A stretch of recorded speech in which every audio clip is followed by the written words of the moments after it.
반갑습니다. 네. 한 달 동안 잘 지내셨습니까? 지난 6월 넷째 주는 제가 개인적인 사정이 있어서 강의를 한번 쉬었습니다. 그래서 한 달 만에 하니까 되게 오랜만에 듣는 것 같아요. 그래서 오늘은 우리 지난번에 했던 게 그 12연기에 관한 내용을 살펴봤는데요. 그 마지막에 그 연기법에 대한 해석이 이제 12연기 각 지분이 이제 동시에 발생을 하느냐 아니면 순차적으로 발생을 하느냐에 따라서 12연기를 받아들이고 해석하는 방식에 차이가 있다는 말씀까지 드렸습니다. 그래서 그 동시 발생설하고 순차 발생설 가운데 이제 제일 많이 부파불교에 이어서 대승불교 그리고 현재까지 영향을 미치고 있는 이 12연기법의 해설 가운데 하나가 3세 양중인가설이라는 게 있다. 여기까지만 말씀을 드렸습니다. 그래서 오늘 주제는 3세 양중인가설의 내용과 그 문제점이 뭔지를 살펴본 다음에 또 한국에서 몇 년 전에 또 논쟁이 되고 계속 오랫동안 지금도 논쟁거리가 되고 있는 게 무와 윤회를 어떻게 같이 이해를 해야 되느냐. 그래서 흔히 무아인데 누가 윤회를 하는가라는 질문을 하는 경우가 굉장히 많아요. 그래서 무아 이제 초기 불교 교리에서 제본 무아라는 무아 사상을 공부를 하고 난 다음에 또 윤회에 대한 윤회설을 얘기를 듣게 되면은 윤회를 한다면 내가 무아인데 윤회를 하는 주체는 과연 누구인가? 그래서 헷갈려가지고 이제 고개를 갸우뚱하는 사람들이 있는데 일반 불자들만 그런 게 아니라 전문 학자들과 스님들까지도 초기 불교, 부파불교 이후부터 지금까지 무아 윤회에 관한 논쟁이 어쩌면은 이 부파불교와 대승불교 이후에 불교를 이해하는 가장 핵심적인 그 관건이 되는 것 같기도 해요. 그래서 이제 무아윤회 논쟁에 대한 그 내용을 한번 검토를 해보도록 그렇게 하겠습니다. 그래서 이제 그 관심을 가지고 보신 분들은 오늘 주제가 되게 재밌을 수도 있고 또 초기 불교의 핵심적인 교리인 무아설, 그 다음에 연기설의 내용이 대승불교하고 이성불교에게까지 어떻게 영향을 미치고 있고 지금도 여전히 세계 불교계에서 이 문제가 해결이 되지 않은 채로 논쟁을 하고 있는데 과연 그 논쟁이 제대로 된 논쟁인가 하는 것을 한번 살펴보도록 하겠습니다. 그러면 또 준비한 것들을 파워포인트를 보고 말씀을 드리겠습니다. 화면 잘 보이시죠? 네. 오늘 이제 3세 양중인가설과 무와 윤회 논쟁에 대한 내용을 좀 더 세부적으로 살펴보면 우리가 항상 제가 이 주제를 문제 형식으로 제가 제시를 해드리는 이유가 자기 스스로 어떤 의문을 가지고 강의를 듣고 책을 보다가 보면 그 포인트가 정확하게 캐치가 되기가 쉬운 게 있습니다. 그래서 이 질문 형식으로 항상 이렇게 의문문을 만들어 보서 거기에 대해서 답을 생각해 보게 되면 굉장히 정리가 잘 돼요. 그래서 이제 3세 양중인가설이를 하는데 이 말 자체가 또 한자 말이라서 3세 양중인가가 도대체 어떤 것을 구체적으로 얘기하는 건지 그리고 3세 양중인가설이 초기 불교의 연계 가르침하고 어떤 차이가 있는가 거기에 이제 초점을 맞춰서 또 그렇다면 연기의 해석에 있어서 이 3세 양중인가설은 어떤 문제점이 있는가도 이제 같이 보고 그 다음에 흔히 무아인데 누가 윤회를 하는가라는 질문을 하고 우리 몇 년 전에 우리 불교대학하고 그 불교교육문화원에서 이 동국대학교 강당을 빌려서 그 야단법석이라는 주제로 이 부패를 이제 스님들하고 전문 학자들을 모시고 같이 이 무아인데 누가 윤회하는가라는 주제로 집담회 형식으로 토론을 한 적이 있습니다. 승중들도 한 100여 명 가까이 이제 오셔가지고 했던 적이 있는데 그때도 제대로 결론이 나질 않았어요. 근데 오늘 이제 거기에 대해서 한번 정리를 해보고요. 그 다음에 또 하나 이제 불교 교리 가운데에 어쩌면 무아설과 윤회설이 양대 산맥이라고 할 수 있어요. 양대 기둥. 그러면 이 두 개의 가르침이 이게 모순 대립되는 것인가, 양립 가능한 것인가, 어떻게 보면 서로 모순되는 것 같기도 해요. 그래서 이것 때문에 무아설과 윤회설의 관계를 어떻게 보느냐 하는 것 때문에 이 무아윤회 논쟁이 벌어졌다고도 보면 됩니다. 그리고 또 이제 한국에서 몇 년 전에 일부 학자들이 주장하는 게 무아이면서 윤회한다. 그래서 무아윤회라는 이 주장을 하기도 해요. 그래서 이게 과연 타당한 말인가? 초기 불교 이런 가르침을 비춰봤을 때 그것도 한번 검토해보고, 그래서 이 무아윤회설이 과연 초기 불교에서 부처님께서 말씀하신 연기설의 내용과 또 무아설의 내용을 잘 담아내고 있는가, 어떤 문제가 있는가 한번 검토해 보면 됩니다. 그리고 나서 부파불교의 여러 다른 이론뿐만이 아니라 삼세양중인가설과 관계되는 특히 설일체 유부의 이 주장이 왜 영수대사의 중론이나 반야사상가들에 의해서 비판이 되면서 대승불교의 출발을 알리게 되는지 이 부분하고 관계가 돼요. 이 삼세양중인가설과 무아윤회설과 관련되는 주장이 실제로 중론에서 집중적으로 다루고 있는 게 그 내용이라고 할 수가 있습니다. 그리고 우리가 흔히 생사윤회를 벗어난다, 생사를 초월한다, 이런 말을 하는데 그 말이 어떻게 우리 받아들여야 되는지 이것도 한번 생각을 한번 해보십시오. 우리가 그냥 평소에 별 생각 없이 생사윤회를 벗어난다는 말에 생사를 초월한다라는 말, 이런 말을 많이 써요. 근데 그 말이 과연 가능한가라는 것도 한번 생각을 해 보면서 오늘 공부를 하면 좋겠습니다. 그리고 이거는 지난번에 했던 내용을 다시 제가 한번 상기를 시켜드리는 겁니다. 그래서 초기 불교의 연기법은 이 객관적인 실제 혹은 외부적 실제예요. 외부의 사물, 우리가 일상적으로 말하는 과학에서나 우리가 일상생활에서 말하는 객관적인 세계의 이 발생과 소멸을 규명하는 것이 아니다. 그 말씀 드렸었어요. 그리고 초기 불교 연기법은 어디까지나 그 초점이 이 생로병사 우비고뇌라고 하는 이 괴로움의 발생이 이 원인이 궁극적인 원인이 무명이죠. 거기서부터 이것이 어떻게 생겨나서 어떻게 소멸하는가를 밝히는 것이지 객관적인 외부 세계의 뭐 상관성이나 상대적인 상관관계라든가 상호 의존성이라든가 이런 걸 밝히는 게 아니다라는 건데, 이제 외부 세계의 관계성, 이 상관관계, 상호 의존성 이런 거는 이제 외 연기라 그래요. 외부 객관성에 이걸 밝힌 게 아니라는 거예요, 연기법이. 그래서 결국은 내부 마음작용의 관계를 얘기한 거다라는 데에 초점을 두고 이 부분을 기준을 정확하게 두고 봐야 무아설과 윤회설의 관계도 정확하게 설정이 되고요. 그 다음에 무아윤회 논쟁을 따라갈 수가 있어요. 그리고 삼세양중인가설에 대한 평가도 정확하게 할 수가 있습니다. 그래서 이거를 잘 이제 염두에 두시고 오늘 강의를 한번 보시기 바랍니다. 그래서 연기는 일단 괴로움의 발생과 소멸 과정을 밝힌 거다. 그리고 그것은 마음의 작용에 마음에서 일어나는 연상 논리적인 거야. 그러니까 그러한 관계를 밝힌 것이지 객관적인 세계의 법칙을 밝힌 것은 아니다라는 건데, 자꾸 이제 학자들은 세계의 객관적인 법칙인 것처럼 자꾸 얘기를 해요. 그러다가 보니까 무아윤회 논쟁에도 그런 입장이 끼어들어가지고 굉장히 혼란스럽게 무아설과 윤회설이 자꾸 무슨가 대립된다, 뭐 서로 양립할 수 있다 이런 주장들을 합니다. 그런데 이 두 개의 기준만 정확하게 가지고 삼세양중인가설이나 무아윤회 논쟁을 살펴보게 되면 사실은 크게 어려운 게 없습니다.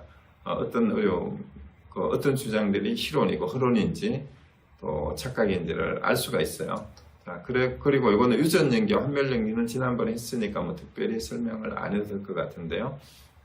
혹시 한 달 지났으니까 또 처음 오시는 분도 혹시 유전연기는 그냥 연기 무명에서부터 시작해서 무명이 있으므로 행이 있고 행이 있으므로 식이 있고 이래가지고 생로병사까지 순서대로 괴로움이 생기는 과정, 요걸 유전연기라 하고, 그 다음에 한멸연기라는 것은 그 괴로움이 어떻게 소멸될 수 있는가 하는 과정을 설명하는 건데, 그냥 이제 무명이 없으면 행이 없고 행이 없으면 식이 없고, 이게 한멸연기예요. 그래서 이제 생로병사 우비곤의 괴로움과 생사의 윤회가 어떻게 하면 없어지는가를 설명하는 게 한멸연기예요. 그러니까 이것이 없으면 무엇이 없다, 이렇게 얘기하는 게 한멸연기죠. 그 다음에 이제 그 도식으로 나타낸 게 뭐였어요? 그래서 이제 12연계 고리를 이렇게 맞물리게 걸어놨는 이유가 있습니다. 그리고 순간하고 역관은 무명에서부터 순서대로 이렇게 보는 거고, 역관은 거꾸로 왜 늙어서 인간은 늙어서 죽게 되는가? 태어났기 때문에 그렇고, 태어난 것은 왜 태어남이 있는가? 그리고 유라고 하는 것은 여기에 이제 그 색계, 그 욕계, 색계, 무색계라는 삼유를 얘기를 하는데, 이것도 마음에서 어떤 욕계와 색계와 무색에 대한 마음의 작용이 있을 때라고 이해를 해야 돼요. 그리고 그거는 왜 일어나냐 하면은 결국은 치사 선택하고 치착하는 게 있는데, 여기서 말하는 치는 오치온에서 말하는 치를 얘기하는 거죠. 오온에 대해서. 이런 식으로 이제 거꾸로 보는 게 있고, 아니고 순간은 무무에서부터를 보는 거예요. 이것도 이제 지난번 했던 거고요.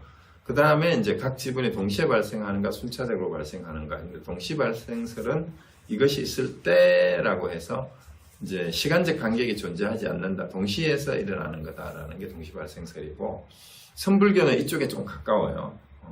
그리고 이제 순차 발생설이 바로 아비달마 불교에서 얘기하는 건데, 이게 시간적인 순서가 있다라는 거죠. 선행하고 그 다음 조건이 되고 그 다음이 나온다라는 이런 건데, 지난번에 그 12연기 가운데 대부분은 시간적으로 봐도 문제가 없는데, 식하고 명색 사이에는 역전현상이 생기는 것을 우리가 봤어요. 그래서 그 경우는 꼭 시간적 순서라고만 볼 수가 없다라는 게 있고, 그 다음에 이 전체를 나중에 3세 양중인 것에서 보면은 이제 과거하고 현세하고 내세를 전체적으로 돌고 도는 무한 반복으로 봤을 때도 이게 또 문제가 돼요. 그럼 순차 발생이 이제 과거, 현재, 미래를 이렇게 순환의 고리로 보게 되면은 사실은 전후가 없어져요. 그래서 그런 부분도 이제 논리적으로 문제가 뭐가 문제인지를 이제 알게 됩니다. 한번 보시면. 그 다음에 이 세 가지 순차 발생설에 해당되는 게 연박연기설, 원속연기설, 분위연기설인데, 사실 비슷한데, 이제 요거는 찰나에 걸쳐. 사실상 연박이란 말이 연이어서 결박되어 있단 말이죠. 바로 연결이 돼서 일어난다라는 건데, 사실은 찰나에 부단히 연달아 발생한다라는 설이니까, 사실은 그 찰나라는 게 뭐예요? 찰나라는 시간이 몇 찰나가 1초래요? 그리고 머리카락을 놓고 이제 날카로운 칼로 이게 도마 위에 올려놓고 힘껏 최대의 속도로 내리쳤을 때 그 머리카락이 잘리는 시간, 그게 한 찰나라 그러잖아. 그런데 그렇다고 보면 사실상 동시나 마찬가지죠. 그 다음에 원속이란 말은 이제 3세 양조인가설하고 두 개가 관계가 있어요. 아주 먼 가게에 무명이 쌓여가지고 현재생이 되고 또 현생이 또 내생으로 연결이 된다, 이런 얘기고, 그 다음에 이게 결국은 분위연기설로 들어와서 이제 그 직전의 과거생과 직후의 미래생이 이제 서로 물려가지고 연기가 인과적 관계로 이제 어딘가 결과의 관계로 이렇게 된다라는 건데, 바로 오늘 보게 될 3세 양조인가설은 이 분위연기설에 입각을 하고 있는 건데요. 이 3세 양중인가설이라는 게 뭔지를 그러면 이제 보도록 하겠습니다. 그래서 3세라는 말은 여기서 과거, 현재, 미래를 3세라고 해요. 그리고 양중이란 말은 두 번 거듭, 이 말입니다. 두 번 거듭. 그리고 인과라는 말은 원인과 결과라는 뜻이죠. 그래서 두 번의 원인과 결과가 중첩되어서 윤회가 끊임없이 된다는 설인데, 그런데 과거, 현재, 미래 3세에 걸쳐서 두 번 인과를 걸쳐 윤회한다는데, 사실은 이게 무한 반복되는 거예요. 무한 반복. 두 번이 아니고. 그리고 이 3세 양중 인과로는 이 발지론에서부터 대비바사론, 그리고 구사론, 그 다음 니까적선, 청정도론에 이은 부파불교 전체가 대부분 이 3세 양주인가수를 받아들이고 12연기를 해석하는 아주 중요한 그 기준처럼 이렇게 됐고요. 특히 설일체 유부가 이 발지론, 대비바사론, 구사론이 전부 설일체 유부의 논서예요. 그래서 연기법 해석 방식이 됐고, 특히 구사론은 나중에 유식불교에 영향을 준 논서죠. 그러다 보니까 이제 대승불교에도 그들의 영향을 미쳤어요. 이 삼세양중인가론이. 그래서 우리나라에도 많은 불교학자들이나 스님들이 상세양중인가론이 거의 사실인 것처럼, 진리인 것처럼 그냥 가르치는 경우가 굉장히 많아요. 그 이유가 바로 이 논서들의 영향인데요. 이 발지론은 2세기경에 가디언 니자라는 분이 쓴 건데, 그 이전에 이제 논서들이 많이 있는데, 최초로 이제 불교 교리를 종합적으로 처음 총정리를 한 게 이 발지론이에요. 그리고 대비바사론은 그 발지라는 말이 지혜를 바란다, 지혜를 밝히는 뭐 이런 뜻이죠. 그런데 대비바사론은 이 비바사사라 그런 게, 비바사가 주석가라는 뜻이에요. 주석가. 이 여러 주석가들이 발지론에 대한 주석을 또 다시 한 거예요. 그 틀에 맞추어서. 200건이나 돼요, 이게. 그럼 엄청난 건데, 이 두 개가 다 설일체 유구의 논서예요. 설일체 유구에서 정리를 한 거고. 그래서 부파불교에서 가장 영향력을 끼친 게 설일체 유구예요. 이론적으로도 그렇고, 실제 인도에서 그 세력이, 힌두 숫자라든가 이런 것들도 제일 많았어요. 그러다 보니까 현실적인 영향력도 가장 강력했죠. 그리고 거기서 나중에 경량부라든가 독자부가 이제 또 분파가 돼서 떨어져 나오기도 하고, 이게 다음에 이제 부파부기 할 때 그 얘기할 기회가 있을 것 같아요. 그리고 구사론은 뭐냐 하면은요, 구사론은 한 4세기경에 나온 건데, 세친이라고 들어보셨을 거예요. 바수반두라고 해요. 바수반두인데, 이 구사론이 어쩌면은 이 설일체 유부의 교리의 총론이라고 할 수 있어요. 마지막 결집인데, 그런데 이 세친은 반드시 설일체 유부의 입장만을 그대로 입장을 고수하지 않고 비판적인 입장에서 설일체, 그 이전에 대비바사론에 있었던 내용을 이제 문제점까지도 비판을 하면서 정리를 했어요. 그리고 경량부는 이제 그 설일체 유부의 그 문제점을 지적해서 떨어져 나갔는데, 경량부의 입장을 상당히 수용을 해서 비판적 입장에서 설일체 유부의 교리를 총정리를 한 게 구사론이다 라고 보시면 되고요. 그리고 이 설일체 유부는 인도로 치면은 북쪽이에요. 그쪽에 그 지역이, 그 설일체 유부가 대세를 펼쳤던 게. 그리고 상자부, 남방 상자부는 이 남쪽이에요. 지금 스리랑카 쪽으로. 그리고 청정도로는 남방에서 나온 거예요. 그래서 청정도로는 빨리어로 쓰여져 있고요. 발지론, 대비바사론, 구사론은 산스크리트어로 되어 있어요. 그래서 불교 경전의 그 전승 과정을 크게 북전대장경, 남전대장경이라고 그래요. 그 북전대장경은 산스크리트어를 중심으로 인도 북부 지역에서 결집이 된 게 북전대장경이고요. 그 다음에 남쪽으로 가서 니까야라고 하는 거는 빨리어로 인도 남부 지방에서 편집이 돼서 결집이 된 게 남전대장경인데, 우리가 말하는 아함경, 초기 경전 가운데 아함경은 북전대장경을 산스크리트본을 저본으로 해서 한문으로 번역한 거예요. 그리고 니까야라고 하는 것은 남전대장경은 우리가 니까야 가운데 초기에, 요즘 번역이 거의 다 됐죠. 빨리어 경전이 뭐 이제 마지막 니까야니, 쌍유타 니까야니 뭐 그런 니까야라고 하는 거는 빨리어로 된 건데, 사실은 그 아함경하고 그 니까야하고 내용이 거의 비슷해요. 그리고 같은 내용을 산스크리트로 적은 거, 빨리어로 적은 게 있고, 그 다음에 그게 한문으로 주로 산스크리트본이 번역이 된 게 아함경인데, 똑같은 장소에서 있었던 부처님의 본문의 내용이라서 일치하는 게 상당히 많은데 또 다른 게 있어요. 똑같은 장소에서 했는 건데 이제 북전대장경하고 남전대장경의 내용이 정반대로 적어놓은 것도 있어요. 그래서 이런 차이점들도 사실은 이제 알아야 그러면은 이제 북전대장경이 진짜 부처님의 친설이냐, 니까야가 친설이냐, 그거는 말이 안 돼요. 왜냐하면 빨리 얻은 산스크리트 얻은 부처님 친설이 아니에요. 그래서 일부 남방불교, 상자부 불교 계통에서 공부를 하고 오신 분들은 니까야가 부처님 친설이고 대승경전은 그 친설이 아니다. 비불설이다. 이게 일본 학자들도 이런 얘기를 많이 하는데 그거는 맞는 말이 아닙니다. 왜냐하면 경전 결집 과정에서 부처님은 빨리어로 했어요? 산스크리트로 했어요? 둘 다 아닙니다. 어느 언어로 했는지 정확한 기록도 없어요.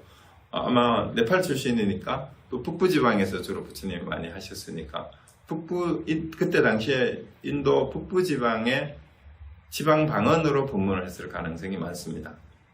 그래서 그게 어떤 언어인지는 사실 알려진 바가 없어요. 그게 번역이 돼서 남쪽에서는 빨리어로 기록하고 북쪽에서는 산스크리트어로 기록한 것입니다. 그렇기 때문에 그리고 그 기록된 거는 산스크리트어든 빨리어든 그게 꼭 순서가 빨리어가 먼저고 산스크리트 뒤쪽이고 그렇지 않습니다. 그러니까 그 1차, 2차, 3차, 4차 결집 과정을 거치면서 이렇게 된 거니까 꼭 니까야가 부처님의 원음이다 이렇게 얘기하는 것도 말이 안 돼요. 엄밀히 말하자면 문자화되고 최초로 빨리어로 기록된 니까야조차도 사실 부처님의 원음이 아니고 구전되어 내려오던 것을 암송을 해서 나중에 이제 문자로 기록한 것입니다. 그리고 이제 설일체 유부가 부파불교에서 가장 영향을 떨쳤던 설일체 유부의 논서들은 빨리어라기보다는 대부분이 산스크리트어로 되어 있고 특히 이제 구사론이 나중에 그 초기 부파불교의 그 이전까지의 이 교리 논쟁을 총 집대성한 거라고 할 수 있어요. 그리고 이것이 또 세치는 설일체 유부의 스님이었고 거기에 논사였어요. 그런데 나중에 형님인 무착 스님의 영향을 받아서 소승에서 대승으로 전향한 사람이에요. 그래서 유식불교에 또 유식 30송을 쓴 사람이기도 해요.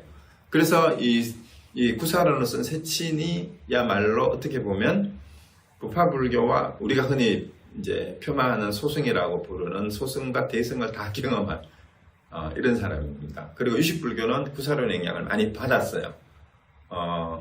그런데 그렇기 때문에 이 발지론 대비부사라는 구사론이 없었으면 다시 유식불교의 논서가 유식론도 나오지 않았을 가능성이 많아요. 실제로 세친이 직접 그렇게 했으니까요. 그래서 이런 거를 염두에 두신다면 우리 한국에서 그런 말이 있잖아요.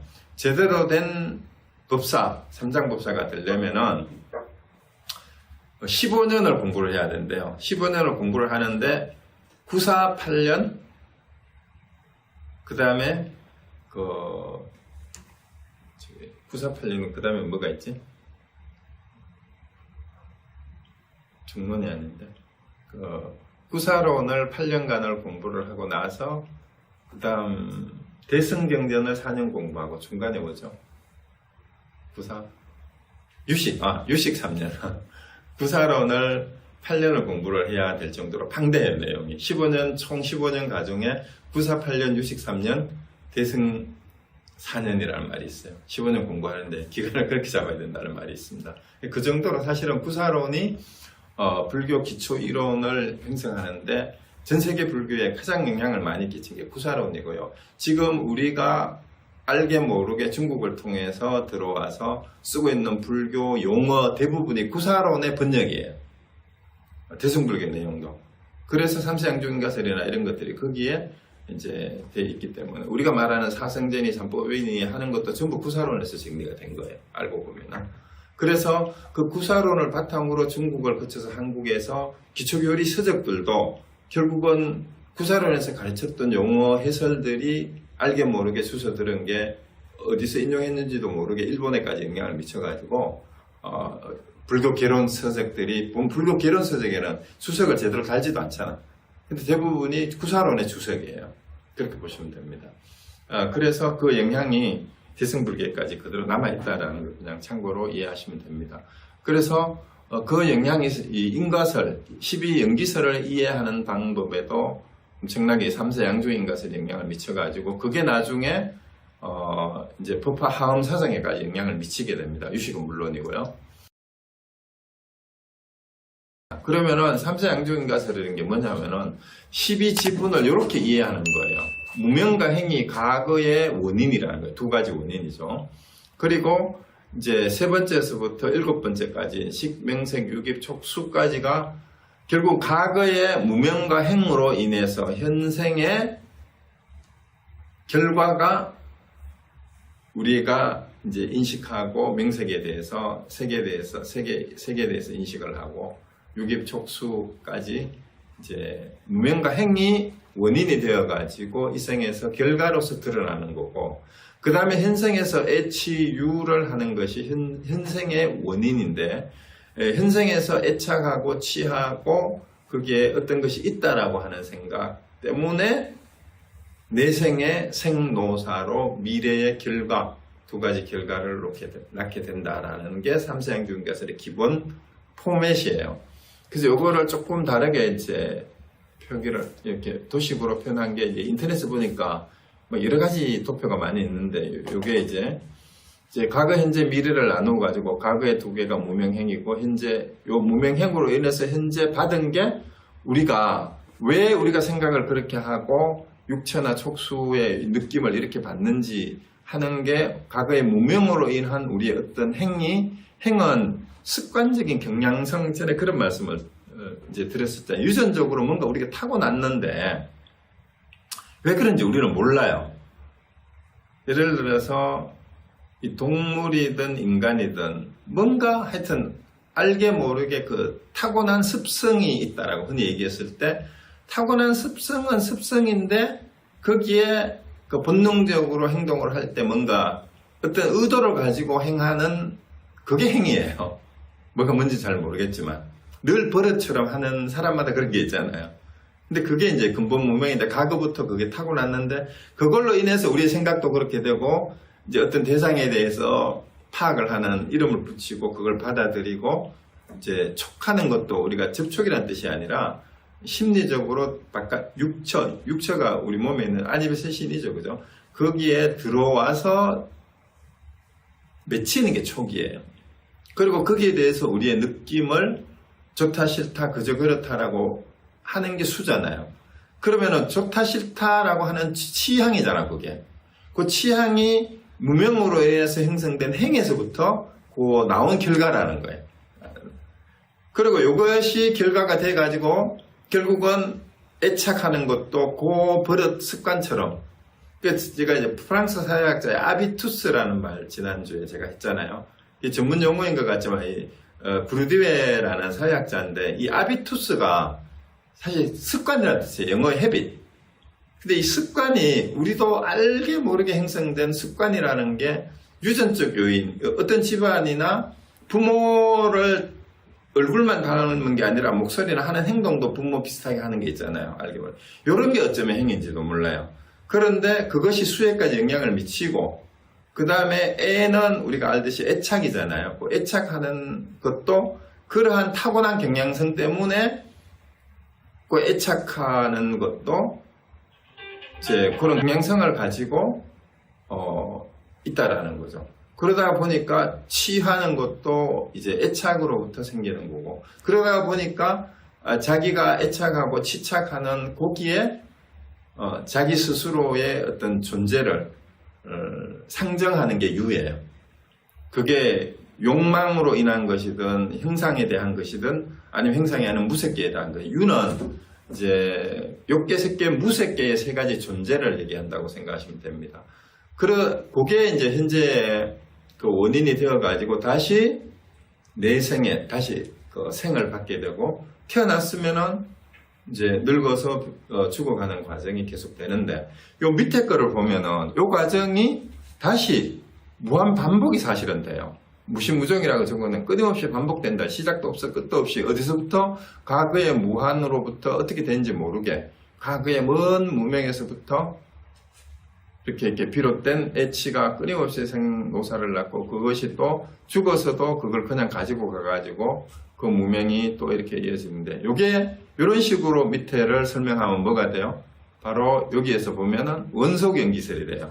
세 가지 수차 발생들 가운데 3세 양중인가설이면서, 그 다음에 이제 3세를 바로 직전으로 보게 되면은 이렇게 봐도 이것도 마찬가지죠. 이것도 인터넷에 보면 있는 건데, 과거, 현재, 미래를 이런 식으로 이제 아까 평면적으로 봤던 걸 입체적으로 다시 그리는 건데 참 그리는 사람들 머리도 좋은 것 같아요. 이걸 이렇게 해가지고 자 이렇게 설명을 복잡하게 해놨는데 이 내용이 다 이제 이제 발주론이나 비바사론, 구사론에 나오는 내용들이고 정정도론에도 이 비슷한 주장들이 있습니다. 그래서 그것을 이제 현대 학자들이 도표 형식으로 이렇게 그려놓은 건데 이 구체적인 내용이 뭐냐 하면은요 이런 식으로 설명을 해요.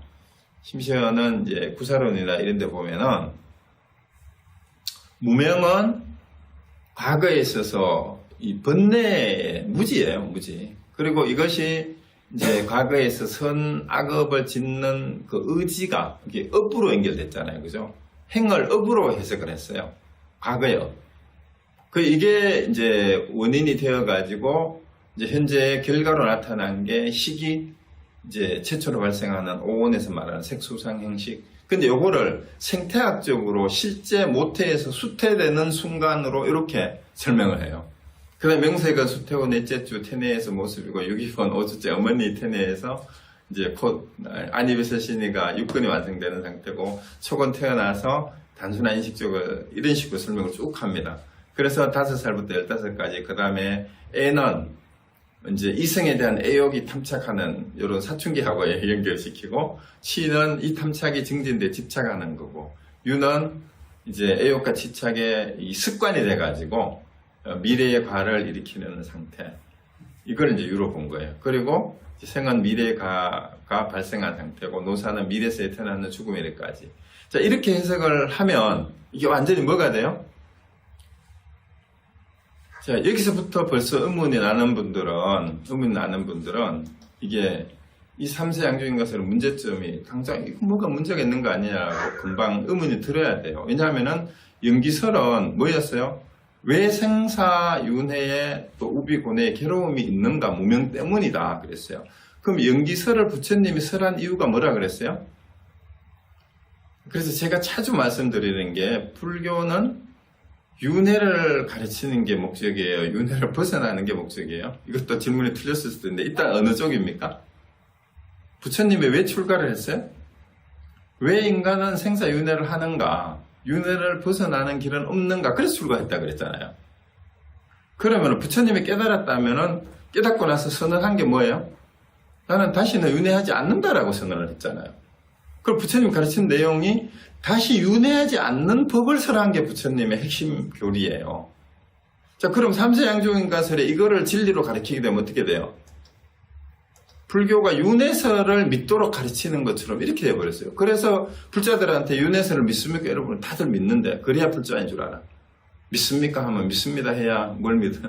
윤회설을 믿어야 불자가 되는 것처럼 기독교인들이 믿습니까? 믿습니다 하면 싫어하면서 우리 불자들은 윤회를 믿느냐 하는 걸 모르고 나 윤회를 안 믿어 이러면 불자가 아닌 것처럼 이렇게 이상하게 생각해 버립니다. 근데 둘 다 아니에요. 그래서 이 연기설은 윤회를 어떻게 벗어나는가, 생사 윤회의 고리를 어떻게 하면 소멸시킬 수 있는가를 가르친 거예요. 그런데 삼세양조인가설은 그 12연기설을 가지고 와가지고 마치 윤회가 끊임없이 계속되는 것을 가르치는 교리가 되어버렸어요. 그래서 삼세양조인가설은 한마디로 근본불교, 초기불교에서 말하는 연기법을 망각해버리고 거꾸로 힌두교의 업설로 되돌아간 것처럼 이런 느낌이 아주 강합니다. 그리고 이거를 또 태생학적 연기가 아니라 이제 신체, 실제적으로 우리가 인간이 태내에 수태를 해가지고 성장하는 과정, 육체적인 변화에다가 12연기를 갖다 붙였어요. 초기 경전에 이런 말은 어디에도 없습니다. 이게 아비달마 불교에서, 부파불교에서, 특히 설일지 외부에서 한 거예요. 그래서 12연기를 실체적인 사실로 받아들여요. 실제 우리의 육체가 이제 태내에서 이제 생기고 그 다음에 태어나서 살아가는 과정에다가 이 12연기를 과거, 현재, 미래로 연결시킨 거죠. 그래서 이러한 거를 이제 전전원적 설명이라고 그래요. 육체적인 태생적인 설명이라고 하고 이런 태생학적인 설명은 초기 불교의 무아설이나 연기설이나 중도하고는 아무 관계가 없는 거고 과학적으로도 사실 문제가 있어요. 무슨 문제가 있냐면은 우리 육체가 죽는데 죽어서 과거 생의 그 경험이 어떻게 내생으로 연결되는지에 대한 설명이 과학적으로 전혀 되지를 않아요. 논리적으로 되지를 않아요. 그냥 무명을 가진 채로 죽으면 다시 그걸로 태어난다. 이렇게만 설명하고 있어요. 그래서 그거는 논리적으로 도저히 설명을 할 수 없는 부분이기도 합니다. 그냥 무명의 상태로 죽으면은 과거에 이런 전생의 무명을 그냥 가지고 다시 태어난다라고 설명을 하는 거예요. 자, 이렇게 설명하면은 뭐가 문제냐 하면 바로 윤회의 주체를 설정하게 되기 때문에 무아설에 바로 위배가 돼요. 그래서 이게 문제가, 삼세양주인가설의 문제가 참 많다라는 거죠. 그런데 이 구사론, 부파불교뿐만이 아니라 대승불교의 연기설이나 부파함사상에까지 이것이 그냥 스며들어가지고 대부분의 한국 불교에서도 삼세양주인가설이 당연한 교리인 것처럼 이거는 구체적으로 가르치지는 않지만 그냥 윤회한다라는 것을 당연하게 받아들이게 하고 심지어는 장례식에도 이제 좋은 데 태어나서 다시 극락완생이라는 말을 쓰지만 그 극락을 간다라는 얘기는 다시는 태어나지 않는 열반의 삶을 누리라는 얘기가 되는데 좋은 데 다시 태어나라는 얘기는 다시 환생하라는 얘기하고 똑같은 게 됩니다. 그래서 이게 과연 초기 불교가 극복하려고 했던 당시의 힌두교나 자이나교라든가 인도의 다른 사상화 것들이 나중에 거꾸로 다시 들어와가지고 뒤죽박죽이 된 그런 게 아닌가 이런 비판을 하는 학자들이 많습니다. 그래서 그 문제점을 이 무아윤회 논쟁을 통해서 보면은 삼세양조인가설도 문제가 뭔지를 정확하게 이제 볼 수가 있습니다. 그래서 흔히 이런 질문을 많이 해요. 무아인데 누가 윤회하지 도대체가? 그 다음에 무아설과 윤회설이 무아를 믿게 되면은 누가 윤회하는가 이렇게 돼요. 무아라는 걸 그냥 받아들이면 받아들였어. 내가 없다며 윤회한다라는 게 말이 돼요? 그럼? 말이 안 되잖아. 그러면 이게 서로 모순되는 거 아닌가? 그 윤회설을 버려야 되느냐? 그 둘 중에 하나는 버려야 되죠. 그런데 이제 이게 왜 이런 식의 설정 자체가 문제제기 자체가 잘못됐는가 하는 걸 아주 잘 밝힌 논문이 그 임성택 교수라고 몇 년 전에 미국에 오셔서 UCLA 교환교수로 오셔가지고 우리 불교대학, LA 불교대학에서도 강의도 하시고 고려사하고 몇 군데에서도 본문도 하시고 했던 분인데요. 이 경북대학교 철학과 교수인데 동북대학교에서 불교학과가 아니고 인도 철학과에서 인도 철학을 전공한 분이라서 초기 불교를 전공했어요. 근데 이분이 불교학 연구라는 이제 논문에 우리나라에서 있었던 무아윤회 논쟁에 대한 정리를 하셨는데 아주 잘 돼 있어요. 잘 돼 있고 인터넷에 검색하면 이게 나옵니다. 그래서 필요하신 분은 전문을 보실 분들은 꼭 한번 이거를 인터넷에 요거 그대로 치시면 됩니다. 임성택 무아윤회 논쟁에 대한 비판적 검토 이렇게 치면 누가 전문을 어디 블로그에 올려놨더라고요. 그래서 그거를 다운로드 받아서 보시면 됩니다. 꼭 한번 보시기 바라요. 그래서 그 내용을 제가 여기 정리를 한 거예요. 그 논문의 내용인데요. 제 견해를 좀 덧붙여서 정리를 했습니다. 그래서 일단 우리 불교에서 말하는 무아의 가르침과 윤회의 가르침의 핵심적인 내용을 한마디로 얘기하면 윤회로부터 벗어난 해탈의 경지를 지향하는 게 무아설의 가르침이에요.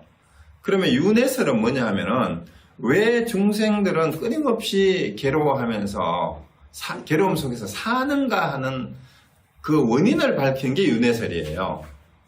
그래서 12연기법을 가지고 윤회를 설명하려면은 이제 왜 태어나서 생노사 우비고뇌를 끊임없이 반복하게 되는가 중생들은 이 괴로움이 왜 생기는가 그 원인을 무명으로부터 설명하는 것이 이제 윤회설에 대한 설명이에요. 그러면은 12연기법의 핵심은 뭐예요? 아까 유전연기, 한멸연기를 했지만 12연기의 결론은 뭘 얘기하고자 하는 거예요? 유전연기를 얘기하는 거예요? 한멸연기를 얘기하는 거예요? 유전연기는 이렇게 해서 괴로움이 생긴다. 무명으로 인하여 무명이 있음으로 행이 있고 행이 있음으로 식이 있고 이렇게 해서 그 다음에 생노사 우비고뇌가 있다. 이게 유전양상이죠. 그러면은 12연기에서 또 멸하는 걸 얘기하잖아. 한멸연기. 무명이 없으면 행이 없고 행이 없으면 식이 없고 그래서 순서대로 다 없어져서 애치, 유, 생, 노사가 다 없다. 이걸 없애는 게 12연기의 결론이에요. 윤회를 계속 한다라는 게 윤회설의 골자가 아니고, 그래서 한멸연기가 결론이 되잖아, 결국은. 그죠? 어떻게 하면은 12연기가 지속되는 거를 없앨 수 있는가? 무명을 없애면 된다. 답이 그거예요. 그런데 윤회설은 12연기의 앞부분에 괴로움이 생로사 우비고뇌가 왜 생기는가를 설명하는 절반이 12연기의 절반에 해당되는 게 윤회설이에요. 그러면 12연기의 뒷부분은 뭐예요? 윤회가 그럼 어떻게 끊느냐? 무명을 끊으면 유명이 멸하면 행이 멸하고 행이 멸할 수. 이게 사실은 12연기의 뒷부분이 결론이잖아요. 그런데 3세 양중인가설은 뒷부분 얘기를 안 하고 앞부분만 계속 연기해서 얘기를 해가지고 그걸 믿도록 만들어버리는 거예요. 그러니까 윤회를 믿느냐? 이런 질문을 하게 되는 거죠. 윤회한다라고 아예 막 협박을 해요. 그런 짓 하면 죽어서 어디 간다 그러고 이제 막 그런 얘기를 하죠. 그래서 농담으로 이제 또 끊임없이 이런 도표를 보게 되면 머리가 혼란하고 복잡해지고 이해도 잘 안 되죠, 솔직히. 이게 무한 반복이 돼요. 그런데 여기서는 이제 얘기를 하는 게 무명인 상태로 죽으면 다시 무명인처럼 계속 태어난다라고 했는데 사실은 가르치려고 하는 거, 요거는 도표는 잘 그려놨어요. 윤회에서 벗어나는 길이 제대로 사성제를 정확하게 알아서 실천하면 돼요. 그게 이제 팔정도를 실천하는 거니까 초기불교에서 그대로 가르친 내용이죠. 그런데 이 사성제에서 벗어나도록 하는 데 방점이 찍힌 게 아니라 3세 양중인가설은 끊임없이 반복되는 거를 얘기를 해요. 저는 이거를 보면서 그 강의 준비를 하다가 춘성스님 생각이 났어요. 좀 졸리는 것 같으니까 재밌는 말씀 하나 해드려야지. 인터넷에도 올려져 있던데 만화로. 옛날에 춘성스님이 그 서울에서 전차를 타고 이제 가는데 웬 기독교 신자가 이제 예수천국 불신지옥하면서 막 그 전차 앞에서 일부러 또 춘성스님 앞에 와가지고 더 큰 소리로 그러고 예수 믿으세요. 예수 안 믿으면 지옥 간다고 그러더래요. 그래서 춘성스님이 그 사람이 그 춘성스님 앞에 대고 막 일부러 막 삿대질 하면서 막 예수 천국 불신지옥을 외치니까 예수가 누군고 그랬대요. 그러니까 그 양반이 우리 예수님께서는 죽었다가 다시 3일 만에 다시 살아나신 분이다. 이렇게 얘기를 했대요. 그러니까 춘성스님이 뭐라 그랬다 그랬죠? 야 이놈아, 그러면 너는 내 거시기를 믿거라. 세상에 죽었다가 다시 살아나는 것은 거시기밖에 못했다. 그래서 너는 내 거시기를 믿어라. 이렇게 하고 일관했다라는 그 만화가 인터넷에 보면 있습니다. 그러면은 이 부활이라는 의미도 기독교에서 육체의 부활을 믿으면 바로 이 3세 양중인가설에서 육체가 이런 식으로 이렇게 다시 태어나서 한다라는 걸 믿는 것하고 똑같은, 내가 생각하기에는 그 수준인 것 같아요. 이걸 육체가 이런 식으로 다시 태어나서 과거, 현재, 미래를 돈다라는 것은 기독교의 부활이 육체적 부활을 믿는 것하고 똑같아요. 육체적으로 부활했으면 예수님 어디가 있어요? 지금도 있어야지. 그런데 그것이 상징적인 비유로 이해를 한다면 이제 우리 불교하고도 얘기가 통하는데, 불교 내에서도 이거를 그대로 믿으면은 이제 육체적 부활을 믿는 거랑 똑같습니다. 3세 양중인 것을 믿는 거는. 제 생각은 하여튼 그래요. 그래서 이런 내용들이 이제 서로가 맞지 않는 그런 내용일 수 있다라는 거죠. 그래서 이 무아설은 쉽게 얘기하면은 윤회로부터 벗어난 해탈의 경지를 얘기하는 거니까, 결론부터 말씀을 드리면 무아를 정확하게 이해하고 깨달았다면은 더 이상 윤회를 하지 않아요. 무아를 깨달은 아라한은 더 이상 윤회를 하지 않고 윤회로부터 벗어났다라고 선언한 부처님이 바로 나는 더 이상 태어나지 않는다라고 선언한 게 이 무아를 깨달았기 때문에 그래요. 근데 그거는 왜 그런가 하면 내가 없으니까 태어날 것도 없고, 안 태어났으니까 당연히 뭐예요? 멸할 것도 죽을 것도 없어요. 그래서 그게 이제 뒤에 다시 말씀드릴게요.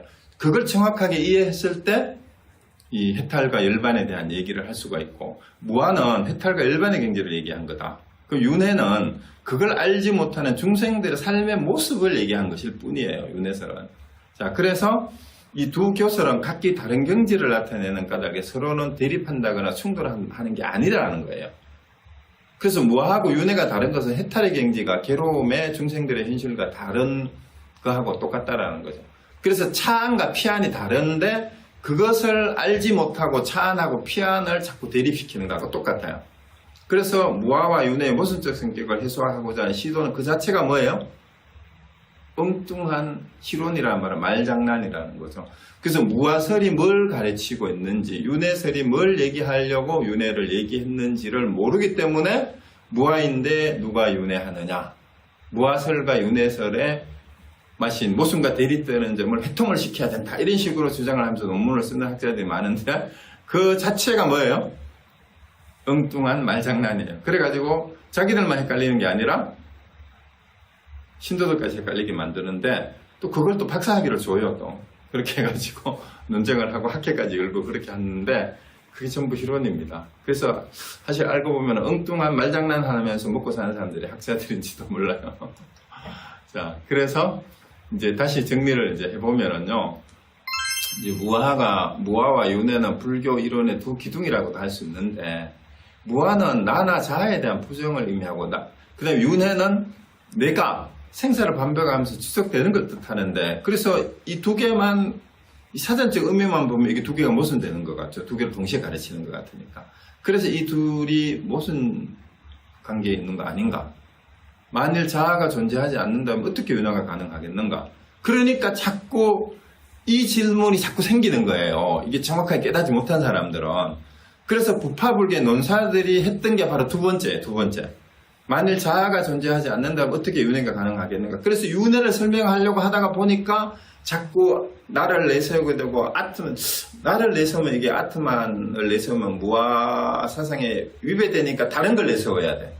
그러니까 다른 걸 내세운 게 금강경에서 말하는 부득알라를 내세워. 뭔가 그래도 윤회의 주체가 있을 거 아니냐. 부득알라가 한자로 번역한 게 인상이에요, 인상. 그리고 이제 중생상, 수자상 했을 때 수자가 지화잖아, 지화. 그거를 수자 혹은 명자로 번역을 했잖아요. 그래서 왜 금강경이 그 아상, 인상, 중생상, 수자상이 있으면은 대보살이 대승보살이 아니다라고 얘기했는가? 바로 이것 때문이에요. 윤회의 주체를 자꾸 설정하려고 하고 뭔가 실체시하려고 하는 거예요. 아상은 우리 한국 사람들은 또 오만하다 이걸 아상이라 그러는데 그게 아상이 아니에요. 오만하고 오만방자한 게 아상인 우리가 저 사람은 아상이 높아. 그것도 잘못 쓰이는 거예요. 아상은 그게 아니라 아트만이 자아가 있다라고 생각하는 게 그게 금강에서 말하는 아상이에요. 그래서 금강경 해설도 보면 잘못됐어요. 그래서 그러니까 이 초기 불교의 무아를 이해를 잘못하니까 금강경 해설도 나에 대한 생각, 인상도 남에 대한 생각, 뭐 사람에 대한 생각 그런 거 아닙니다. 부두갈라라는 것을 번역을 개아라고 한자로 번역을 했는 데가 있는데 이 한 사람 한 사람의 개체가 있다라고 실제한다라는 생각이 인상이에요. 그 다음에 중생상은 그 개체가 집단적으로 실제로 삶이 실체가 있다라고 보는 게 그게 중생상이고 그 다음에 수자상, 명자상은 영혼이 뭔가 정신이 육체하고 관계없이 지속하는 그런 게 있지 않겠느냐. 그게 수자, 명자. 그게 바로 수자상이에요. 그거는 지화죠. 그러니까 자아가 존재하지 않는다. 어떻게 윤회? 이거는 전부 왜 그런 얘기를 자꾸 하느냐 하면 뭔가 우리 오온으로 움직여지는 게 오온으로 이루어져서 이게 오온이 다 내가 아니다고 얘기를 하니까 사람들은 자꾸 어떻게 생각해요? 아, 내가 여기 지금 이렇게 있는데 왜 자꾸 내가 없다고 하지? 오온을 움직이는 뭐 주인공이 있어야 될 거 아니냐. 그 다음에 윤회를 한 다음에 윤회의 주체가 있어야 될 거 아니냐 하다가 보니까 부두갈라를 내세웠다가 지화를 내세웠다가 그러면 이런 건 있지 않겠냐. 이런 거를 자꾸 내세우는 게 부파불교에서 논사들이 끊임없이 했던 그런 논쟁이었어요. 그거를 정리를 한계 3세 양중 인가설이라고도 그 한 축을 해당하는 게 그거라고 보면 되죠. 그러다 보니까 뭔가 자꾸 있다라고 생각하는 거예요. 설일체 유구가 뭐예요? 설한다, 일체가 있다. 그러니까 부처님이 설하신 모든 법을 실체시해버린 거예요. 그래서 이런 게 자꾸 법이 있다라고 얘기를 하다가 보니까 나중에 이제 용수나 대승 그 세상에 단연 사상을 얘기했던 사람들은 부처님이 얘기한 가르침하고 다르다. 그런 걸 없다 얘기한 게 한마디로 공이라고 얘기한 게 그래서 반야사상에 등장하는 거예요. 그래서 금강경이나 중론은 바로 부파불교에 이러한 뭐뭐가 있다라고 생각하는 사상을 부처님 초기 불교의 부처님의 무아설에 위배된다라고 얘기하는 게 이제 반야사상의 등장이죠. 그리고 또 윤회가 사실이라면 윤회의 주체인 자아가 존재되는 셈이 아닌가. 윤회를 사실로 믿어버리면 윤회의 주체가 있어야 되잖아요. 어쨌든 간에. 그렇다면 무아는 포기돼야 하는 거 아닌가. 그럼 내가 있다는 얘기잖아. 이게 자꾸 헷갈리는 거예요. 이런 질문들이 자꾸 생기는 거죠. 그래서 이러한 질문은 그 자체가 잘못된 질문이다. 왜냐? 무아하고 윤회는 논쟁 자체가 잘못된 희론인데 왜 그런가 하면은요. 이제 좀 전에 말씀드렸듯이 이게 차원이 다른 걸 얘기하는 거예요. 서로 충돌되는 게 아니라는 거예요. 그래서 무아와 윤회가 다른 것은 해탈의 경지와 괴로움의 현실, 즉 피안과 차안에서 전혀 다른 세계이기 때문에 그거 다른 얘기예요. 근데 다른 세계라 그러니까 이 피안을 차안을 떠나서 저 피안이 저 멀리 따로 있다 그건 아니에요. 논리적으로 이 피안과 차안의 경지가 다르다는 얘기죠. 그래서 무아와 윤회의 모순성을 극복하려는 시도 그 자체가 뭐예요? 이게 뭔가 모순되는 것 같은데 이걸 뭔가 제대로 설명해야 되지 않을까? 그러한 시도 자체가 사실은 무아하고 윤회를 잘못 이해해서 이거를 자꾸 대립하는 관계로 간주해가지고 서로를 지향하려는 것에 비유할 수 있다. 그리고 이제 그 임승득 교수는 그거를 꿈속에서 뭘 봤어요. 꿈속에서 돈을 벌었어. 내 주머니에 돈을 받아가지고 이제 집어넣었는데 이제 꿈을 깨고 보니까 주머니에 돈이 없어요. 그래서 이거를 두 개를 어떻게 연결시켜야 되냐 이 말이에요. 분명히 꿈속에서 내가 내 주머니에 돈을 집어넣었거든. 근데 내가 분명히 이 주머니에 넣었는데 없어 돈이. 그래서 이거를 끼워 맞추려고 하는 논쟁처럼 그건 뭐예요? 꿈은 꿈인 줄 알면 꿈속에서 일어났던 일은 뭐예요? 다 착각이죠. 착각이고 생각일 뿐이에요. 현실이 아니란 말입니다.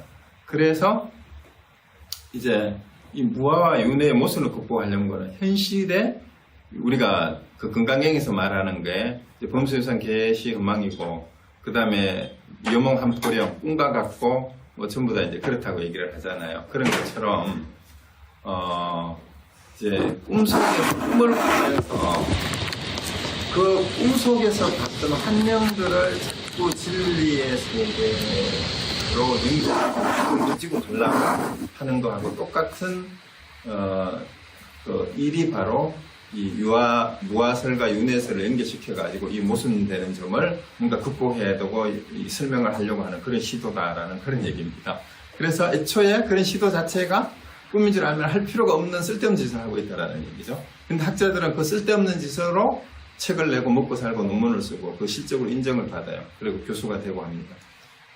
그래서 제가 왜 얘기를 자꾸 하는가 하면은 유명한 학자들이 그런 걸 가지고 자꾸 논문을 써대고 자꾸 헷갈리게 만들어요. 그래서 그거는 왜 그런가 하면 수행을 하지 않고 그 초기 불교의 논서들을 제대로 그 문제점을 깨뚫어 보지 못하고 이리저리 끼워 맞추기 위해서 짜집기를 해가지고 자기 논리를 세우려고 하다가 보니까 그런 문제가 생긴 거예요.